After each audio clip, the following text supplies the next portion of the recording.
সাংবাদিক দম্পতি সাগর সরোয়ার ও মেহেরুন রুনির হত্যাকাণ্ডে জড়িত ছিল অন্তত 2 জন, তবে এখনও তাদের শনাক্ত করা সম্ভব হয়নি। তদন্তে গঠিত টাস্ক ফোর্স হাইকোর্টে দাখিল করা সর্বশেষ অগ্রগতি প্রতিবেদনে এ তথ্য জানিয়েছে। প্রতিবেদনে বলা হয়েছে, প্রথম ছুরিকাঘাত করা হয় সাগরকে, পরে রুনিকে।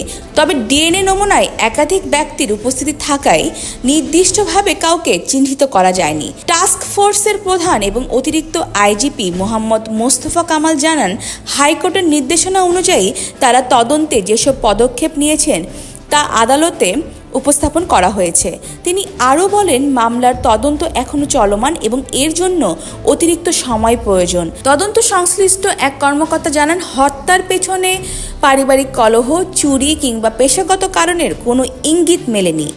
ভিসেরা রিপোর্টেও চেতনানাশক কিংবা বিষাক্ত কোনো উপাদান পাওয়া যায়নি। রান্নাঘরে থাকা ছুরি ও বটি দিয়েই এক নির্মম হত্যাকাণ্ড সংঘটিত হয়। ঘটনাস্থলে জোরপূর্বক প্রবেশের কোনো চিহ্নও পাওয়া যায়নি। হত্যাকাণ্ডের সময় দম্পতির ছেলে মেঘ একই খাটে ঘুমাচ্ছিলেন। ধারণা করা হচ্ছে, সাগর বাধা দিতে পারেন এমন আশঙ্কায় তার হাত পা বাঁধা হয়েছিল, কিন্তু রুনির নয়। আদালতের নির্দেশনা অনুযায়ী 2025 সালের 31 মার্চের মধ্যে প্রতিবেদন জমা দেওয়ার কথা থাকলেও তদন্ত এখনও অসমাপ্ত। নতুন করে 12 জনকে জিজ্ঞাসাবাদ করা হয়েছে, যার মধ্যে রয়েছেন 7 জন সাংবাদিক।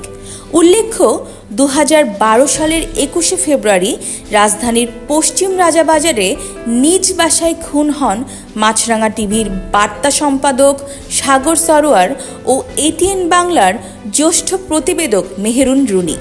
এ ঘটনায় রুনির ভাই নওশের আলম শেরেবাংলা নগর থানায় মামলা করেন।